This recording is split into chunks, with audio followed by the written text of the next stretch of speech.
these two are at a slight angle. So this is exactly how they were standing. So they're talking to each other, but they're at an angle. These two are face to face, okay? So this is what we call closed body language. This is open. So it's not foolproof, but it sends us a subliminal hint that these two are more bored of each other's company than those two. So, and that was only 30 seconds of chatting. So we've got more permission to approach them. But watch this. If I want to talk to these two, I can come up and join their conversation. They do not move. They stay exactly as they are, and I complete a group. If I want to approach these two, and if you just turn and face each other again, okay, they have to move out to engage me, okay? So when you're working a room, have a look at how people are standing, and it gives you visual clues as to where it's easy to approach and where not. Start networking again. Move around a little bit more. Start chatting again.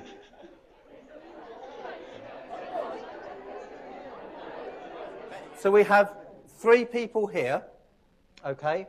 And we have, what was 3 people here is becoming 5 because they started another conversation.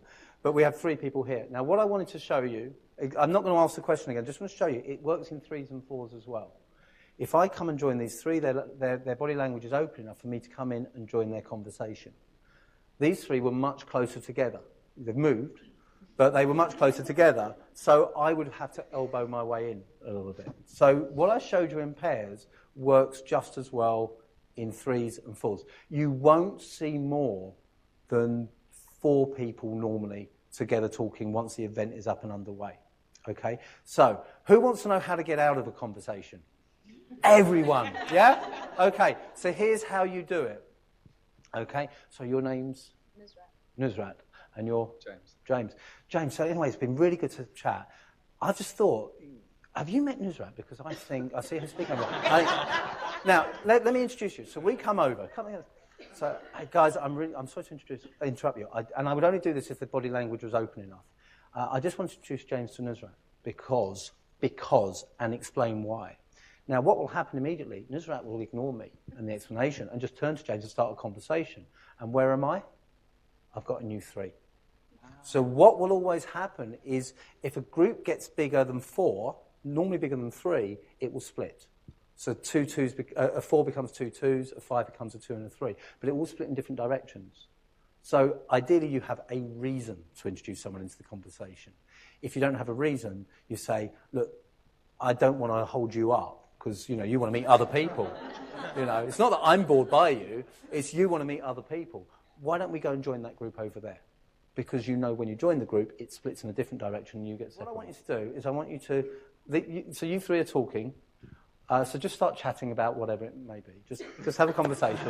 And Yvonne's going to come and show us how she would join the conversation. How would you join the conversation, Yvonne? Hi guys, how are you? Okay. So can I get some feedback on how Yvonne did that? How many of you think that's the right way to approach a group that are in conversation? How many of you think it's the wrong way? Maybe I should have said that when I joined. How many of you just won't put your hand up, whatever I say? Okay. What happened? Okay, you hadn't really got into a conversation. Let's imagine there was a conversation going place. When Yvonne went up, what happened to that conversation? Stopped. Remember, respect is that word that underpins relationships and respect. And when you go up and say, even if it's a delicate, can I join you?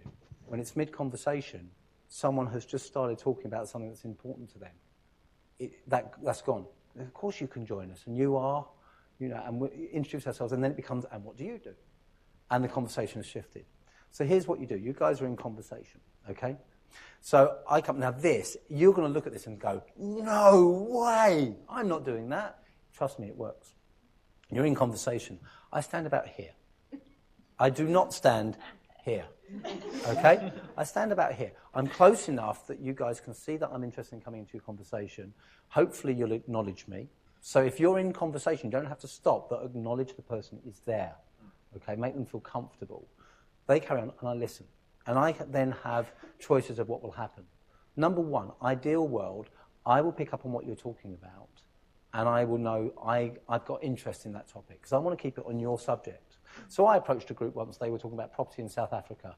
I lived there once, so I came in and I asked a question about their conversation. I was in their conversation when there was a pause, not while someone's mid-flow, okay? Number two is the conversation carries on, I have no interest in it, and I nod, I smile, and I walk away. Okay?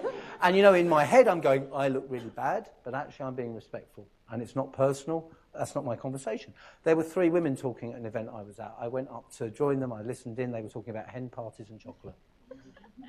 Now, I didn't let on I had been to a hen party and I love chocolate, but that wasn't the conversation for me. It didn't seem appropriate. I walked away. And, I spoke to at least 2 of them later in that event, and both of them said, so hen parties and chocolate, not your thing. It wasn't a judgmental, what a prat. It was an acknowledgement that I'd listened and I'd walked away. So that's respect. Or what happens is someone here pauses and says hi, introduces themselves, and moves the conversation around. But you give them permission to do that. You don't force it. Does that make sense? Okay? Simple stuff. Okay? So that's how to approach pairs, how to approach groups, look at the body language, how to get out of a conversation, most popular question for some reason, and how to enter into the conversation.